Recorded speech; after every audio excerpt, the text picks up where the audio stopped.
From pillar to post, heard on over 100 radio markets all over the United States, is Wrestling Perspective. Russ McCall, Dennis Farrell. Russ, I missed you, buddy. Missed you too, man. Feel like it's been a long week. It absolutely has. Before we talk wrestling, I have to say something publicly. David Arquette is one of these guys that got into the wrestling business, and when he got in, he was villainized by everybody. Absolutely. And not me. Yeah. I was one of the first people. Look, you knew. I reached out. I'm like, David, I'm a big fan. Do what you're doing, right? And he, before him and I even became friends, he was like, hey, thank you so much. You're one of the few people that has given me encouragement. Yeah, a little embracement here. 2 years later now, he's one of the most beloved people in the wrestling industry. He's endeared himself to the fans, the wrestlers, promoters, bookers, everybody, and he's done an amazing job. And for that, I am happy to call him a friend. But over the weekend, he has become one of the most amazing human beings ever. And I can't say this enough. I had a buddy who lost his second parent in 3 weeks. The second parent. Absolutely brutal, man. It's tough, right? Yeah, it's sorry to hear that, something like that. And Dave and I were talking, and, he's like, if I can do something to bring a smile to his face, let me know. I'm like, you know what? Would just kind of a shot in the dark. And I gave him that, if you don't want to, I totally understand, right? Yeah. Look, it's tough to even do something, but if you want to bring a smile to his face, would you record a small little video just saying, hey, my buddy's name is Matt. If you don't want to do this, I 100% understand. No one wants to. And David's like, absolutely. And within 2 minutes, he sent me a video, which was a minute and 30 seconds long, of him talking to Matt and talking about his experience. And the message in the video is between him and Matt. And It's not my story to tell. Correct. But it's my story to say, what an amazing, thoughtful, I just want to hug him. You know what? I love David Arquette. Love. Any interactions I've had with him, which I did, the last one was in New Orleans. Tell that story super quick. Yeah, he's a great guy. I mean, he was in the crowd with us as the fans at Pancakes and Pile Drivers. And when I talked to him and asked him about, like, what are you doing out here with us, man? He's like, this is where the fun is, man. This is where the animals are. He's like, I know those guys up there already. What I don't know are the people out here in the crowd. So I'm out here to get to know you guys and hang out with you and have a good time this morning. And, I mean, he was genuine and sincere about it. From the bottom of my heart, David, thank you so much. Hopefully, I'll send him the link, but you're an amazing human being, and I wish you were like my best friend. Sorry, Russ. No, but I wish he was my best friend because he's somebody I would want to hug. But when we come back, we're going to talk WrestleMania 35 and the Raw after WrestleMania. All right, we're back. Wrestling Perspective. If you want to get the commercial-free version of the Wrestling Perspective, go over to WrestlingPerspectivePodcast.com. You can get this show from SB Nation and over 100 radio stations to P.D. Williams and myself. We have a ton of great guests. This week, we're going to have Rich Swann on the show. That's going to be a great show, man. I'm pretty excited about that. So go over to WrestlingPerspectivePodcast.com. And remember, we are not on the radio if it wasn't for Blue Chew. So go to BlueChew.com, use the promo code PERSPECTIVE. And with that, you get your free order of Blue Chew. Just pay $5 shipping and handling. And we stay on the radio. That's how easy it is. You don't have to buy a shirt or a pin or tickets or a show.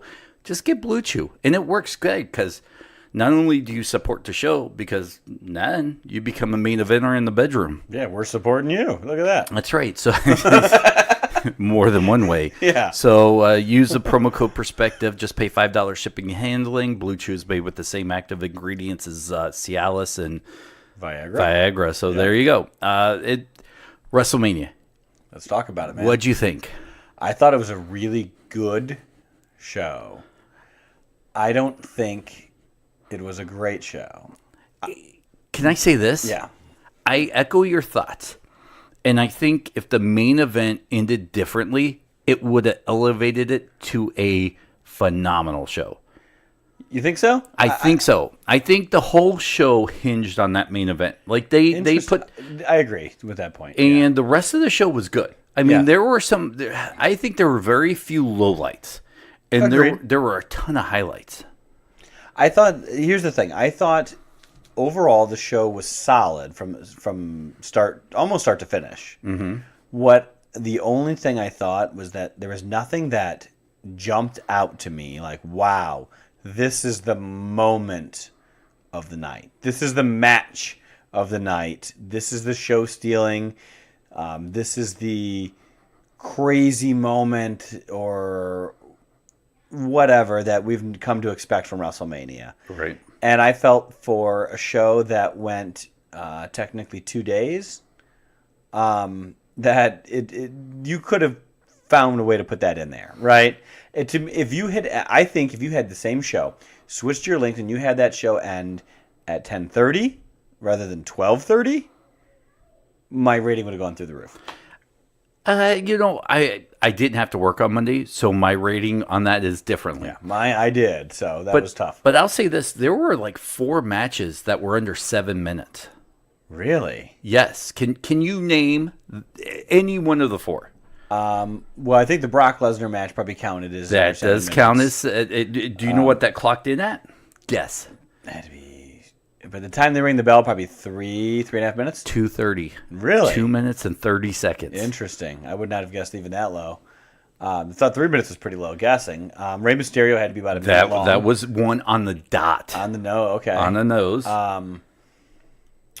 Do you want me to help you with the other two? Yeah, help me with the other two. Those are the only 2 I got. Well, we had Baron Corbin defeating Kurt Angle in 4 minutes and 5 seconds. Was it really that short? That was that short. Oh, God, and that was ugly to begin with. No, that was 6 minutes and 5 even seconds. Still, that's still ugly. 4 minutes, 5 seconds. Finn Balor defeating Bobby Lashley. Really? Was it really that short? It was really that short. For some, oh wow. Maybe with the entrances and everything, it just seemed longer. But so there were some short matches. Thank God on that. But overall, you look even at the pre-show. The Tony Nese Buddy Murphy match was great. I'm glad you brought that up because I mentioned that to you.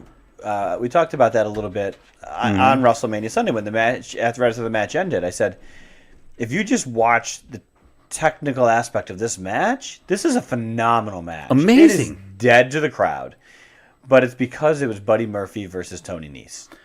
And if you had put Seth Rollins versus Daniel Bryan and did the exact same match, it'd have gotten 4 or 5 stars out of it.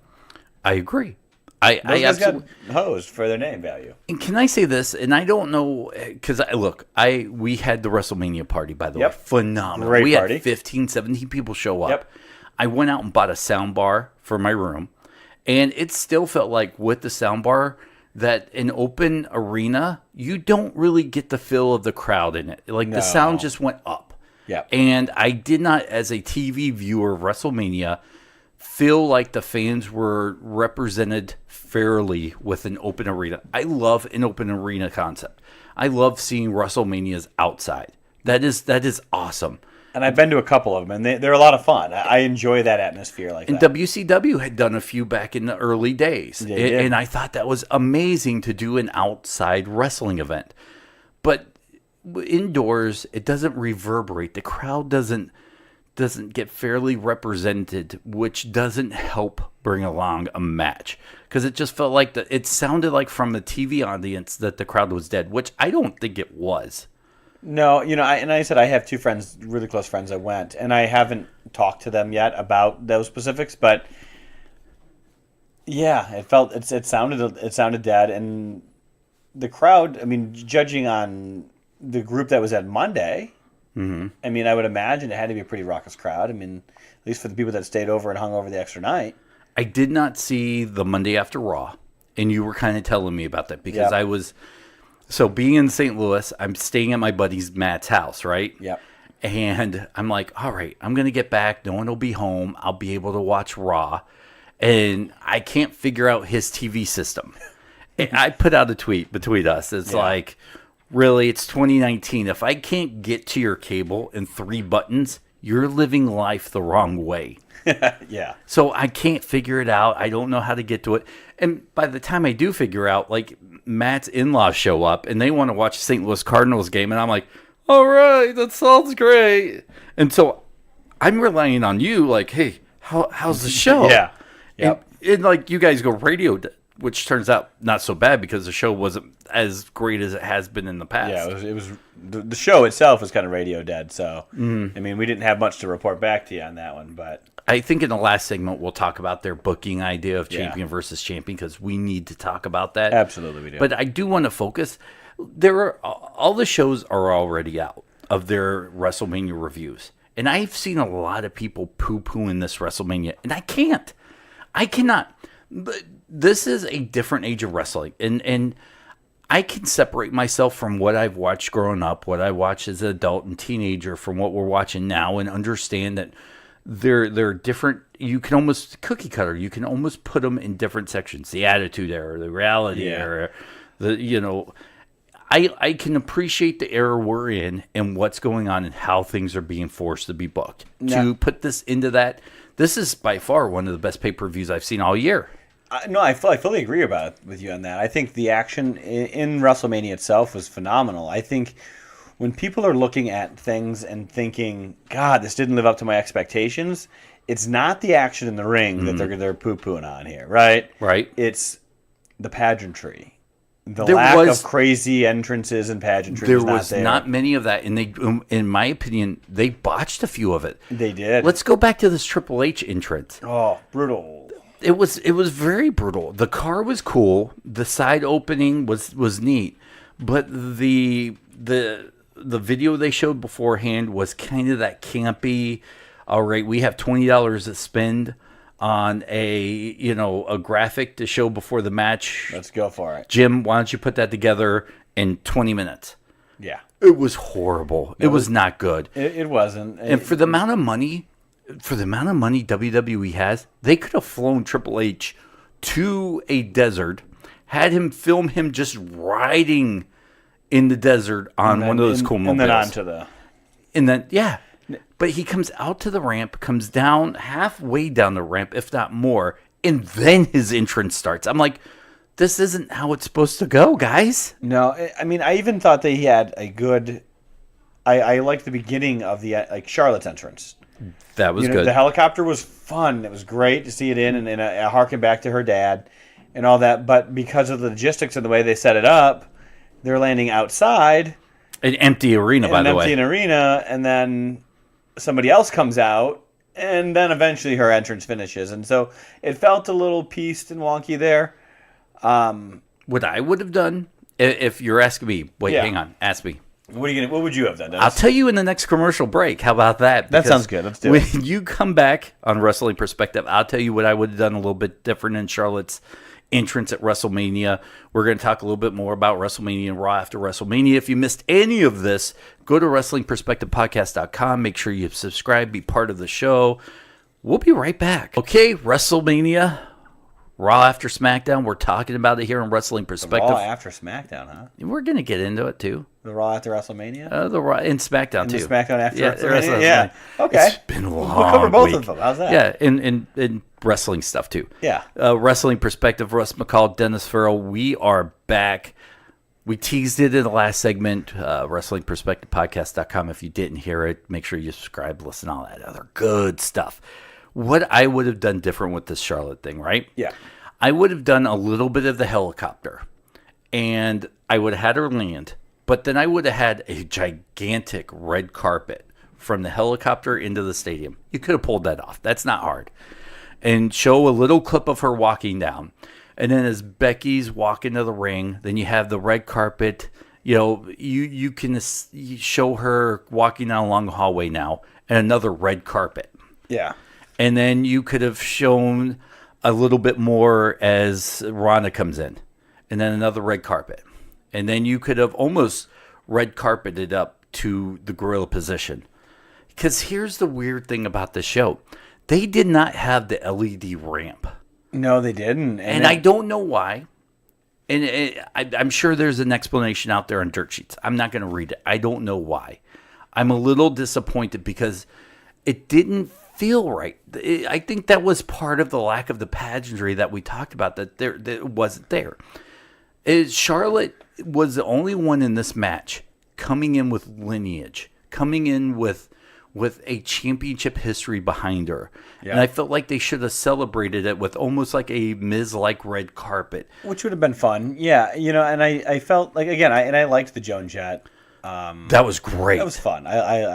Any live bands. I still kind of got a thing for Joan Jett. Oh, who doesn't? Yeah, so, But any live bands, I mean, even with Bray Wyatt a couple years ago, when they had that band that does his theme out there. Yep. That's great. Yeah, when they had Motorhead. It's always a fun thing to do. I love it.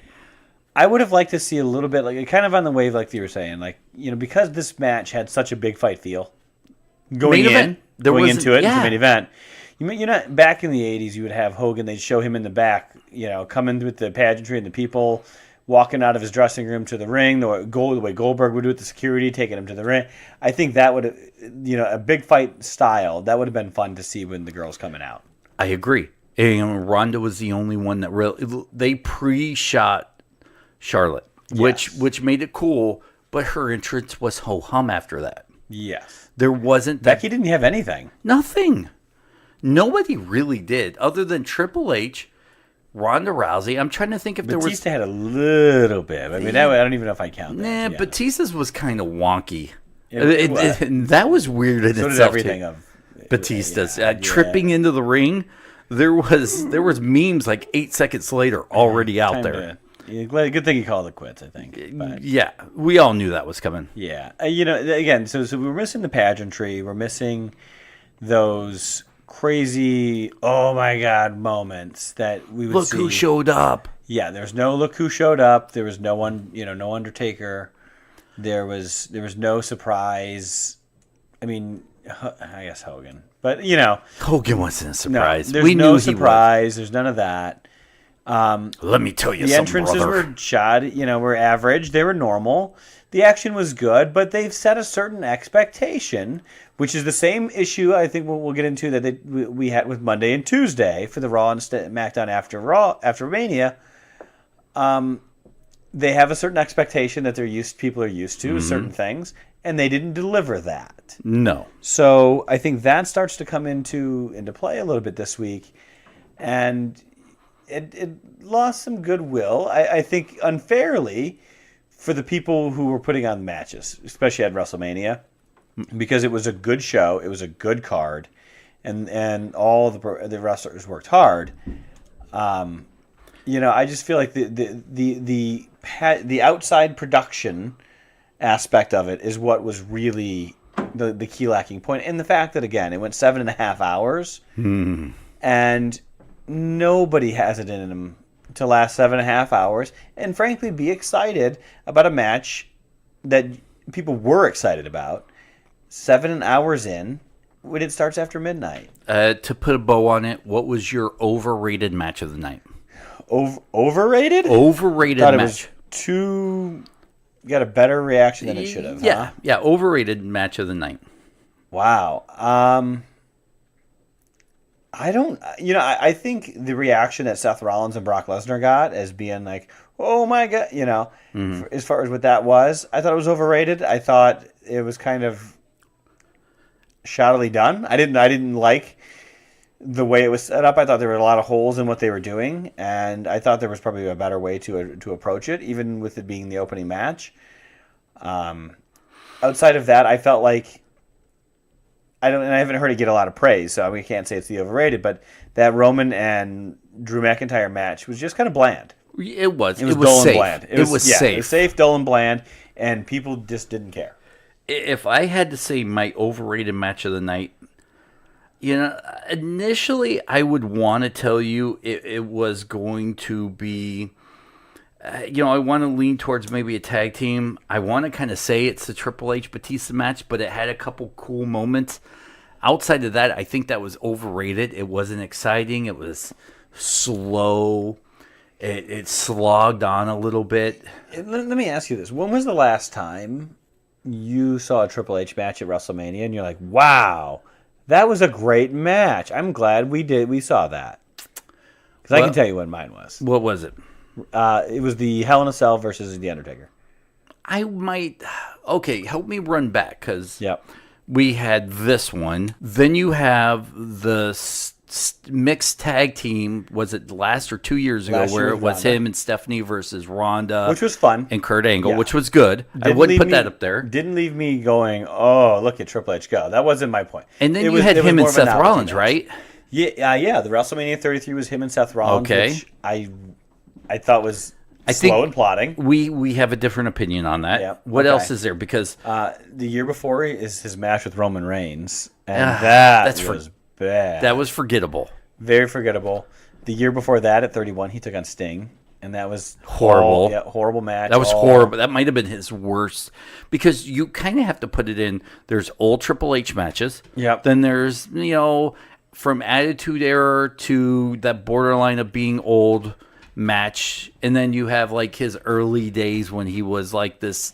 Was it the French? Yeah. So there's three. You got 3 eras, and you can't compare them because it's 3 different wrestling styles. But sure, we're talking about old Triple H goes. Now I will eat a little bit of crow looking at the list here.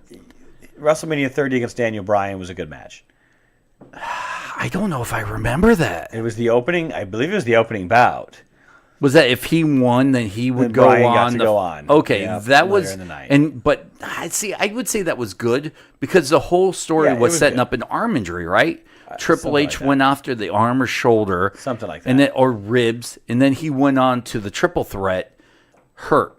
Correct, and then that one was a good match. Okay, 29 against Brock Lesnar. Forgettable. Yep, not good.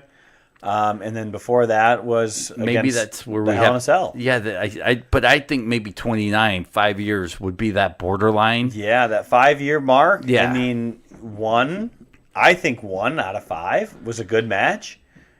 I mean, I'm with you. I'm okay with here's that. The thing, he's also consistently the longest match on the show, and his style does not conducive for long matches. Well, guess what the longest match of the night was? What's that?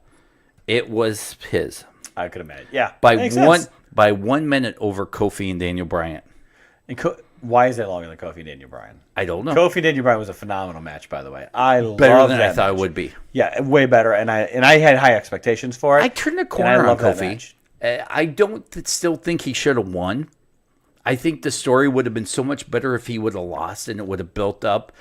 And by the way, when you win and you're Kofi Bryant, and we can argue about this for a second, whether he's the first black WWE champion or not, because you see the arguments of, well, is it The Rock? Booker, The Rock, and I think he is truly the first black WWE champion, because if The Rock himself identifies himself as Samoan, that's where I'm going to put him in. And again, I'll take give or take Rock, but where's the confetti? Where's that feel-good moment after he won? Why? Well, shoot. They kept showing everybody backstage watching. Why didn't they come down and put him on the shoulders? Sure. They didn't. They could have cut 5 minutes from 10 minutes from the Triple H match and done a huge celebration. I mean, goodness. Roman Reigns actually had more pyro and celebration for his entrance. Yes, than Kofi had for his victory. But they filled the build on that feel-good moment. Yeah, and they didn't capitalize on it. I would have had I would have had confetti, or I would have had everybody come up and put him on the shoulders.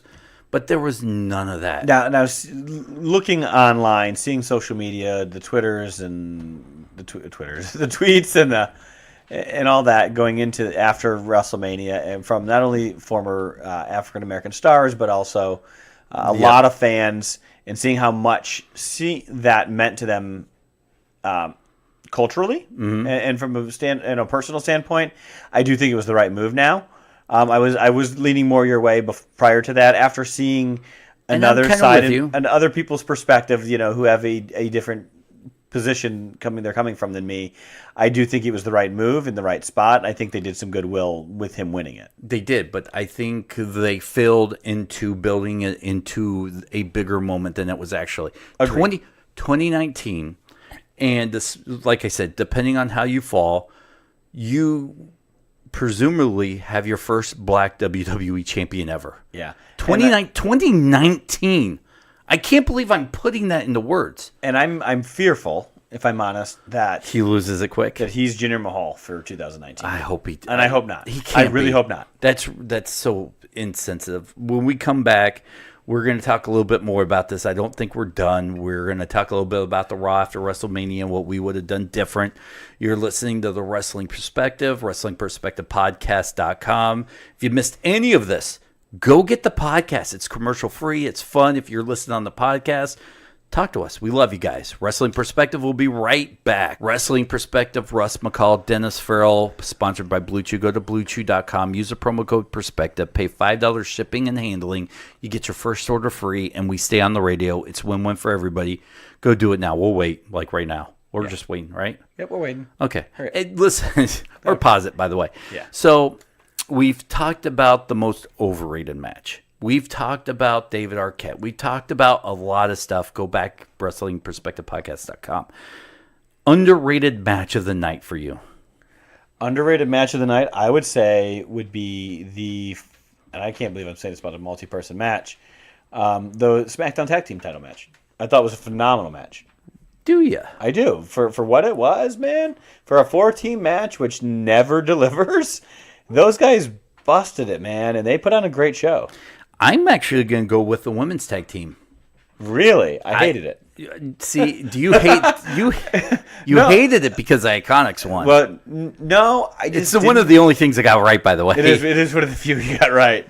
But no, I just didn't think the match lived up to to me, the low expectation that I had for it. To me, that was the main event that didn't live up to it. I'm sorry. I really thought they'd come out guns a-blazing for the women's championship match. The main event, first women of all. And they it did not. ended so ho-hum. And I don't know if it was a botch or if that's the way it goes, depending on where you read. But even the match itself was not a barn burner like I thought it would be. 3 women, all with a grudge against each other, going to kick the beep out of each other. Didn't happen. Well, here's the thing, and I'm going to defend the girls a little bit. Oh, please do, because I'm not going to defend WWE on this. I'm going to defend the 3 women in particular. Oh, I got time. Okay, so I'm listening. I have seen much better matches from those women. Each one of them. Yes. This year. Agreed. Right? Yep. By all means. With you still. Where I don't hold them fully accountable. Okay. Is that they were sent out, WrestleMania or not, at 12:05 in the morning after being there all day prepping and warming up in front of a dead crowd, a half-asleep crowd at that point, and expected to go put on 5 stars. Now, if you woke you up, you got you going, kept you up all day, and sent you out at a little after midnight and told you to go tear the house down, how much energy and how much do you really have in you, even if you're trying your hardest to be able to turn it up to that 10 and knock it out of the park at 12:15 in the morning, man? You know what? I wouldn't. I'm glad that's your point because it's the worst point ever. Oh, okay. If you're watching a baseball game, right? Yeah. And you're paid $500,000, $1 million a year, whatever. Okay. You're paid to go out and perform, whether it's at midnight or at 10 a.m. or at 7 o'clock at night. You're paid to go out there and be your best. Right? I agree. Hang on. Yep. And we're not just talking like a fast lane show or a Raw or a house show. We're talking WrestleMania. You're closing. I don't care if it is at midnight. You're closing out whatever time it's coming, the biggest show of the year, the marquee show of the year. You're the last match of the night of that show. I don't care what time it is. You're supposed to go out there. You're supposed to put on the show of a lifetime. And if you're telling me that at 12:05, 3 of the best women wrestlers in the world in the top company can't get their excitement level up enough to go out there for 20 minutes and give it their all, they don't belong there. Wow. No, see, I don't know. Come on. Tell me I'm wrong. I think you're wrong. I think you're wrong. I think there's a difference between a once-in-a-lifetime sporting event where you run late and you're running into this, you're an honest, athletic, skilled competition. You are expected to deliver those skills in that athletic moment to come through. I fully agree with you on that. This is, at the end of the day, as much as athletic as it is a performance. And you have been on a crowd that is worn out. I can't wait. Come on, okay. hurry up, make your point. They're worn. The crowd is worn out. You're starting them after midnight. Yeah. And you're expecting them to be able to get everyone up off their feet, continue to get excited, and to draw off. A lot of what they're doing draws off of the crowd. I agree with that. Right? I agree. And they don't have that opportunity because that crowd has been zapped to death by the time they walked out there. And at that point, they've lost the crowd before they started. And so they're going out there doing the best they can. Now, did I think the match was laid out in the best way? No. Not even close. But I think the ability for them to be able to read a crowd and do something with it and turn that corner and turn up the notch, the crowd wasn't there to allow them to do that. I agree from the crowd aspect. That's WWE's fault. But if I sat there and watched that match and the crowd was dead and I felt like they went on and put up the best match, I would agree with you right now.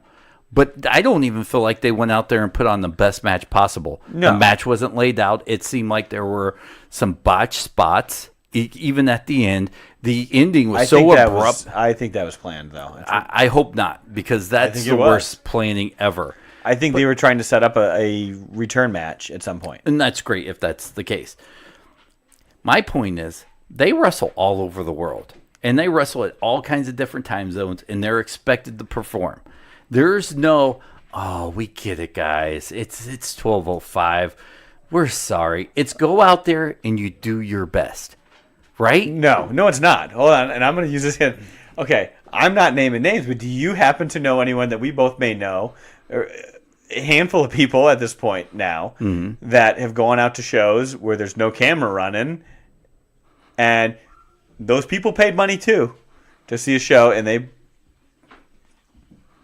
Oh, I'll call Petey out. I'll call Petey out. The motions. I'll call Petey Williams out. Okay. When Petey does an independent show or a house show, he doesn't put on his best match, right? No. We're talking WrestleMania. We're not talking a house show. No, we're not talking. I understand. We're not talking a Monday Night Raw 4 months from now that people are going to forget. We're the talking. The principle is the same. No, the principle is not. Not No, because if Petey did the same antics he does at a house show at WrestleMania, I wouldn't be friends with him. Okay. I would disown it. I would say, I no longer want to do a podcast with you. Please lose my phone number. That is horrible. I hope you never come to my house, Petey Williams. Because there's a different level of effort you put in from WrestleMania. And I'm not taking all the heat off the girl. You are. I'm saying excuse train leaving right now. No. Dude. I'm not putting all of the heat on the girls. Listening. I think there's a lot of the heat, and the situation they were put in was a shoddy spot to be put in to expect it to perform with a 4 or 5 star match. Now, did they deliver even under the toughest of circumstances? No.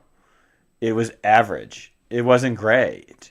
The ball was in their court, though. Sure. They had the tools, the skill, the storytelling to make this a phenomenal. Even if the crowd wasn't there, they could have put on a phenomenal match for the people watching at home. And I think it still fell short. There were a few great moments. But here's the other handicap. But there wasn't that oh crap moment. And let me give you this, though. Here's the other handicap they had. Okay. There's 3 of them. When was the last time you honestly saw a good,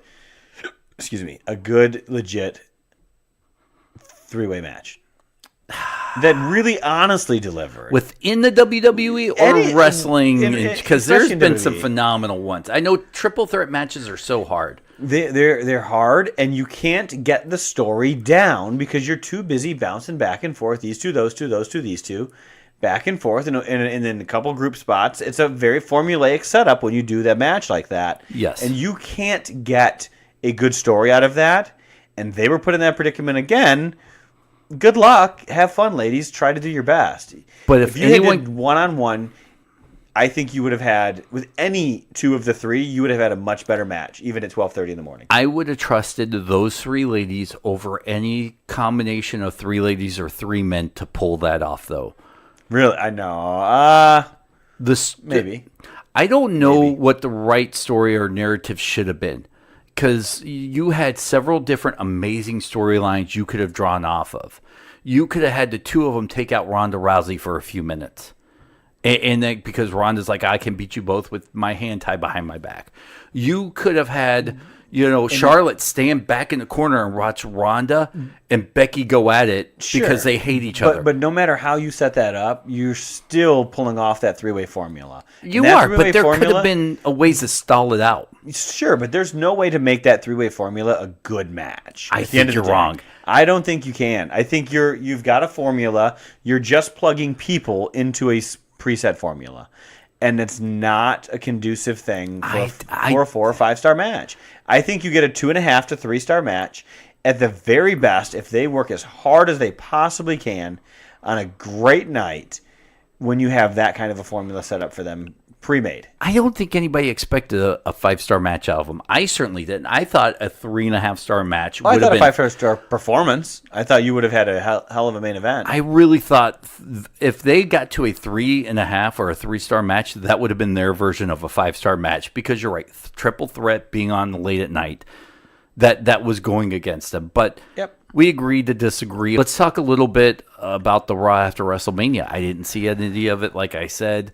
A few things came out of it, at least. Yeah. Was it Raw where we saw the promo, which is rumored to be Bray? Yeah. Both shows had it. Was it the same promo? It was. I believe it was the same one. As far as I could tell, it was. It was gobbledygooker all over again. Yeah, gobbledygooker turned heel, came out of a box of gimmicks and giggled. Yeah. Sounded like Bray Wyatt's laugh. I'm assuming it's Bray. What's? I don't know why. Is this going to be the same Bray Wyatt or like? Oh, I'm sure. I think it's just like Chris Jericho, the Save Us vignette. Something just to announce he's coming back. That's horrible. But at the end of the day, nothing really came. You know what I mean? Nothing was different about it besides the ring jacket. I didn't agree. I didn't like it. I think we're in that kind of territory with it, and that's what it's going to come out to. We did see the debut of Lars Sullivan finally on both shows, coming after Kurt Angle on Raw, and then the Hardy Boys after their tag team title victory on SmackDown. I keep begging you to go online and Google online comments made by Lars Sullivan. Yeah, I need to get on there and do that. I'm going to make you after this show, because after you read some of them, you won't like them.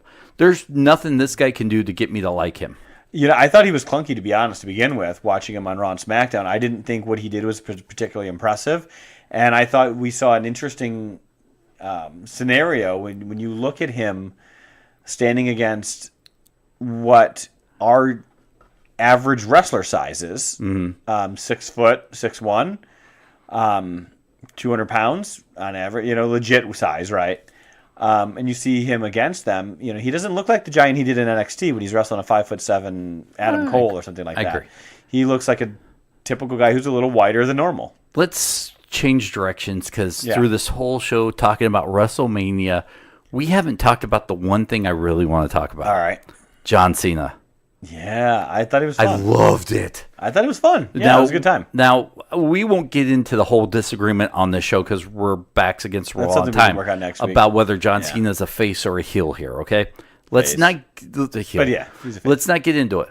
But wow. First of all, he pulled it off. Amazing. It's good. I was glad he kept the hat on to cover up the dad cut. That was a nice little touch to keep the hat on. Yeah, there's nothing more embarrassing than an old man trying to be hip again. Yeah, and as we saw from DX all weekend long. Right. He still has it, though. He does. DX did not, by the way. No. He does. I thought he did a great performance. He sounded fantastic. It was fun and nostalgic to see him do that again. Is this a one-off? It's a one-off. Yeah, it's a one-off. Has to be. I hope it isn't, though. I hope so too, but it's for sure a one-off. There's no way they're going to be going back to that and trying to find a way to tie that in. All right, when we come back, wrestling perspective, we'll rap like John Cena. No, we're not. You know what? We will talk a little bit more about the champion versus champion. That's how we're going to wrap this show up. Yep. So continue listening. WrestlingPerspectivePodcast.com. You can get the show commercial free. When we come back, we're going to get into a little bit champion versus champion talk. Sponsored by BlueChew.com. Go to BlueChew.com. Use the promo code Perspective. $5 shipping and handling. That's all you pay. You get a free order of Blue Chew, Viagra Cialis, made with those ingredients.